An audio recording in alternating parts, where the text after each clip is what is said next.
বিষ্ণু ঈসা ইসলামের কাছে এক সাহাবী এসে বলল, ইয়া রাসূলুল্লাহ আ'তিনি শাইআন, আপনি আমাকে কিছু দান করেন, আমার কিছুই নাই। বিষ্ণু বললেন, তোমার কিছু নাই? সাহাবী বললেন, ইয়া রাসূলুল্লাহ ঘরে আমার শুধু দুইটি জিনিস আছে। কয়টা? চিল্লায় বলেন কয়টা?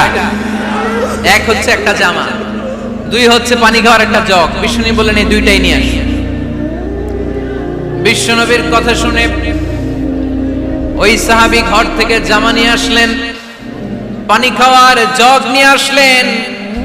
বিশ্বনবী সাল্লাল্লাহু আলাইহি ওয়াসাল্লাম ওনার মোবারক হাত দিয়ে এক হাতে জামা ধরে আরেক হাতে পানির জগটা ধরে সাহাবীদের দিকে উদ্দেশ্য করে বললেন, মাইয়াশতারি হাদাইন, এই দুইটা জিনিস কেনার মতো কে কে আছে দেখি? কয়েকজন হাত তুললো। বিশ্বনবী বললেন, কত দিয়ে কিনবা? এক সাহাবী বলে, ইন্নী আশতারিহিমা বিদিরহাম, ও নবী যদিও এগুলো আমার দরকার নাই, কিন্তু আপনি যেহেতু নিলামে ডাক তুলেছেন, ইয়া রাসূলুল্লাহ ইয়া হাবিবাল্লাহ, আপনার সম্মানে আমি 1 দিরহাম দিয়ে দুইটা জিনিস কিনে নেব। 1 দিরহাম, একটা জামা, একটা পানি খাওয়ার জগ, দাম কত? 1 দিরহাম। বিশ্বনবী বললেন, না না, 1 দিরহাম তো অনেক কম হয়ে যায়, মাইয়াজিদু আলা যালিক, এর চেয়ে বেশি দামে কে কিনবা? আরেক সাহাবী হাত তুলে বলতে লাগলেন, ইয়া রাসূলুল্লাহ ইয়া হাবিবাল্লাহ ওয়া ইন্নী আশতারিহিমা বিদিরহামাইন, আমি এই জামাটার পানি খাওয়ার জগটা 1 দিরহাম নয় 2 দিরহামের বিনিময়ে কিনতে চাই। বিষ্ণু ঈসা ইসলাম ওই সাহাবাকে দিয়ে দিলেন। দিয়ে 2 দিরহাম নিয়ে যে লোকটা ভিক্ষা করতে এসেছিল তার হাতে 2 দিরহাম দিয়ে বললেন, যাও 1 দিরহাম দিয়ে ঘরে খাবার কিনে দিয়ে আসো, আরেক দিরহাম দিয়ে একটা কুঠার কিনে নিয়ে আসো। শুনতেছেন? কি কিনে নিয়ে আসো? কুঠার দিয়ে কি করে? গাছ কাটে। ওই সাহাবী কুঠার কিনে নিয়ে আসার পরে বিশ্বনবী নিজ হাতে কুঠারের মধ্যে একটা কাঠের হাতল লাগাই দিলেন। আল্লাহু আকবার! হাতল ছাড়া কুঠার ইউজ করা যাবে?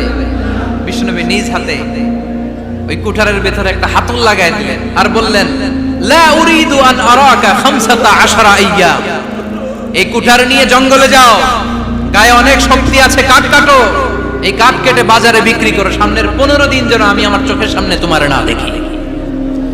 বিশ্বনবীর পরামর্শ অনুযায়ী কুঠার নিয়ে ওই সাহাবী জঙ্গলে চলে গেলেন। কাঠ কেটে বাজারে বিক্রি করতে করতে 15 দিন পরে 10 দিরহাম নিয়ে বিশ্বনবীর দরবারে হাজির হয়ে গেলেন। 10 দিরহাম নিয়ে বিশ্বনবীর কাছে হাজির হয়ে গেলেন।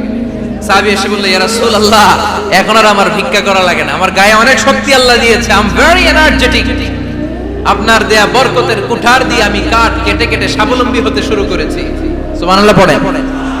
আমি এখন 10 দিরহামের মালিক। বিশ্বনবী বললেন, লা আইয়াহতাতিবা আহাদুকুম হুসমাতান আলা যাহরিহি খায়রুম মিন আইয়াসআলা শাইআন ফায়ু'তিয়াহু আও ইয়ামনাহু, যাদের গায়ে শক্তি আছে তারা ভিক্ষা না করে কাঠ কেটে পিঠে সেই বোঝা নিয়ে বাজারে বিক্রি করা অনেক ভালো, কারণ কারো কাছে যদি তুমি হাত পাতো সে দিতেও পারে নাও দিতে পারে, আর কষ্ট করলে কষ্ট কোনোদিন বৃথা যায় না। চিল্লায় বলেন ঠিক কিনা? বিষ্ণু ঈসা ইসলামের অনুপ্রেরণায় এই সাহাবা অল্প কিছুদিনের ব্যবধানে স্বাবলম্বী হয়ে গেলেন। What is the moral of the story? বিশ্বনবীর এই প্রফেটিক স্টোরি থেকে আমাদের কি শিক্ষা?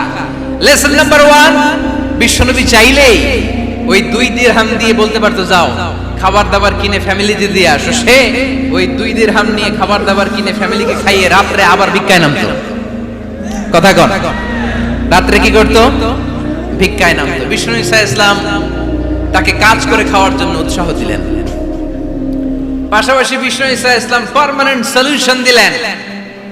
এজন্য পার্মানেন্ট সলিউশনের ব্যবস্থা করতে হবে। অনেকে আমরা যাকাত দেই, যাকাতের শাড়ি দেই, যাকাতের লুঙ্গি দেই, আছে না নাই? লক্ষ্মীপুরে এরকম দেয় নাকি? কি দেয়?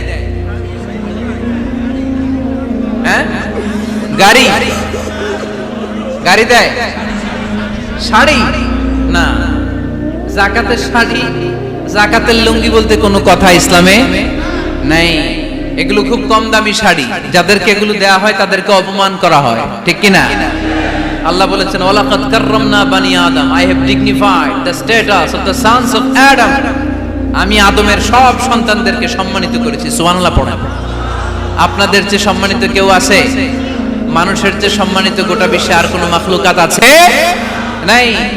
এজন্য যাকাতের শাড়ি দেয়া যাবে না, যাকাতের লুঙ্গি দেয়া যাবে না। যাকাতের শাড়ি আপনারা দেখছেন, এটারে একবার ধোয়ার পরে দ্বিতীয়বার পরা যায় না। মশারি কি পাতলা, এর চেয়েও পাতলা। এই জন্য জাকাতের শাড়ি, জাকাতের লুঙ্গি বলতে ইসলামে কোনো পরিভাষা নাই। আপনাকে স্বাবলম্বী করে দেওয়ার চেষ্টা করতে হবে। যারা লক্ষ্মীপুর জেলায় বিজনেস ম্যাগনেট আছেন, তারা একসাথে হয়ে একটা স্ট্রং জাকাত ম্যানেজমেন্ট প্ল্যাটফর্ম করতে পারেন, যেখান থেকে আপনারা বিভিন্ন থানায়, বিভিন্ন গ্রামে বাছাই করে করে কিছু ভাইদেরকে জাকাত দিতে পারেন স্বাবলম্বী করার উদ্দেশ্যে। যেই ফ্যামিলিকে আছে, কি নাম এটা, পল্লী উন্নয়ন ক্লাব, মাশাআল্লাহ, যাকাত ফান্ড দিয়ে বিদেশে লোক পাঠায়। এর চেয়ে সুন্দর পদ্ধতিতে যাকাত বিতরণ আর হতে পারে? যেই লোকটাকে, যেই ছেলেটাকে বিদেশে পাঠানো হয়েছে, ওই ফ্যামিলিটা আর কোনোদিন যাকাতের শাড়ি নেওয়ার জন্য লাইনে দাঁড়াবে? যেই ছেলেটাকে ওনারা অস্ট্রেলিয়ান গাভী কিনে দিছে, দুধ বিক্রি করে যেই ফ্যামিলিটা স্বাবলম্বী হতে শুরু করেছে, তারা আর কোনোদিন যাকাতের লাইনে যেয়ে দাঁড়াবে না। এজন্য যাকাত দিতে হবে স্বাবলম্বী করার জন্য। ইসলাম আমাদেরকে এটাই শিখিয়েছে, কাজ করে খেতে হবে। কাজে লজ্জা নেই, লজ্জা হচ্ছে অলসতায়। লজ্জা কিসে? আজকের আলোচনা থেকে এটা মুখস্থ করে নিতে হবে, কাজে লজ্জা নেই। লক্ষ্মীপুরের ইয়াংস্টারেরা শ্রমে লজ্জা নেই, পরিশ্রমে লজ্জা নেই, লজ্জা অলসতায়। লজ্জা কিসে? আরো জোরে। নবীরা কি এমনি এমনি বসে বসে খাইছে? কঠিন পরিস্থিতিতেও নবীরা পরিশ্রম করে উপার্জন করা লেগেছে, ঠিক কিনা? সাইয়েদনা মারিয়াম আলাইহিস সালাম, যার নামে আল্লাহ তাআলা কোরআনে একটা সূরা দিলেন, উনি পৃথিবীতে এমন একজন মহিয়সী নারী, যেই নারীর গর্ভে, যেই নারীর পেটের ভেতরে স্বামীর স্পর্শ ছাড়া সন্তান দিয়েছে কে? সাইয়েদনা ঈসা আলাইহিস সালাম পেটে আসলেন। মারিয়াম আলাইহিস সালাম লজ্জা পেলেন, হায় হায়, কেমন করে এলাকাবাসীদের কাছে আমি আমার মুখ দেখাবো? বিয়ে করি নাই, স্বামী নাই, বিয়ে হয় নাই, স্বামী নাই, কিন্তু পেটে সন্তান চলে এসেছে। হায় হায়, এলাকায় কেমনে মুখ দেখাবো? লজ্জায় পড়ে মারিয়াম আলাইহিস সালাম এলাকা থেকে চলে গেলেন। কি অবাক করা কাণ্ড! বাচ্চা ভূমিষ্ঠ হওয়ার জন্য, বড় হওয়ার জন্য 6 মাস 7 মাস লাগে নাই, পেটে বাচ্চা আসার সাথে সাথে বাচ্চাটারে বড় করে দিয়েছে কে? সাইয়েদাতুনা মারিয়াম আলাইহিস সালাম এবার বসে বললেন, বুঝতে আরম্ভ করলেন প্রেগন্যান্সির পেইন উঠেছে। হঠাৎ করে পেট থেকে বাচ্চা ভূমিষ্ঠ হয়ে যাওয়ার পরে উনি কাঁপতে আরম্ভ করলেন। ক্ষুধার চোটে খাবার কিছু নাই, সামনে ঝর্ণা, উপরে একটা খেজুর গাছ। সাইয়েদনা ঈসা আলাইহিস সালামকে কোলে নিয়ে মারিয়াম আলাইহিস সালাম মনে মনে ভাবে, হায় রে, কেউ যদি একটু খেজুর পেড়ে দিত, এই ক্ষুধার মুহূর্তে আমি খেজুর খেয়ে পেটের ক্ষুধা নিবারণ করতাম। রব্বুল আলামিন মারিয়ামকে উদ্দেশ্য করে আয়াত নাযিল করে দিলেন, ওয়া হুজ্জি ইলাইকি বিজিযিন নাখলাতি তুসাকিত আলাইকি রাতাবান জানিয়া। কোরআন সাক্ষী, হুজ্জি ইলাইকি বিজিযিন নাখলা, এর মানে হচ্ছে মারিয়াম, কেউ পেড়ে দিবে না, একটু কষ্ট করে হাতটা উঁচু করে খেজুরের ডালা ধরে ঝাঁকুনি মারো, টসটসে কাঁচা পাকা খেজুর নিচের দিকে পড়বে, তারপর তুমি তুলে খাবে। সুবহানাল্লাহ পড়েন। আল্লাহ চাইলে অটোমেটিক্যালি কারামাত হিসেবে খেজুরগুলো নিচে ফেলতে পারতেন না? কথা কন, খেজুরগুলো অটোমেটিক্যালি নিচের দিকে পড়ছে? পড়ে নাই।